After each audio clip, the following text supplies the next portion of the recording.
বন্ধুরা, আজকে আমার রেসিপি উইন্টার স্পেশাল কড়াইশুঁটির চপ বা মটর চপ বা পিস চপ যাই বলো না কেন, কিভাবে আমি করেছি।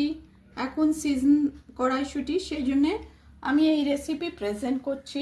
ইভিনিং স্ন্যাক্সে আপনারা এইভাবে কড়াইশুঁটির চপ তৈরি করে দেখতে পারেন। প্রথমে আলু পরিমাণ মতো জল দিয়ে প্রেসার কুকারে সেদ্ধ করে নিলাম, আর সেটা আমি একপাশে সাইডে রাখলাম।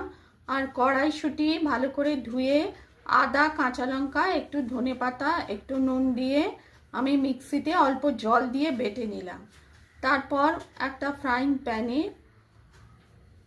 সর্ষের তেল, জিরে ফোড়ন দিয়ে কড়াইশুঁটির যে পেস্টটা সেটা দিয়ে বিভিন্ন মশলা যেমন ধনে, জিরে পাউডার, ধনে পাউডার, গরম মশলা, নুন, হলুদ, কাশ্মীরি মির্চ, গোলমরিচ গুঁড়ো, একটু আদা বাটা দিয়ে, আর যে আলুটা আমি সেদ্ধ করে রেখেছিলাম সেটা ভালো করে হাত দিয়ে ম্যাশ করে ওই কড়াইশুঁটির মিশ্রণে দিয়ে নেড়ে চেড়ে একটা খুন্তি দিয়ে নেড়ে একটা মিশ্রণ তৈরি করলাম মন্ড।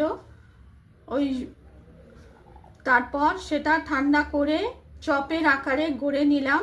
আর কর্নফ্লাওয়ার আর ময়দা, নুন, গোলমরিচ আর জল দিয়ে গুলে ওই চপের আকারে যেটা আমি করেছিলাম পিস চপগুলো ব্যাটারে ডুবিয়ে আর ব্রেড ক্রামে কোট করে ছাঁকা তেলে মিডিয়াম টু হাই ফ্লেমে ভেজে আমি তৈরি করলাম কড়াইশুঁটির চপ বা মটর চপ বা পিস চপ। দেখুন আমি দেখাচ্ছি, এই যে কড়াইশুঁটির চপ।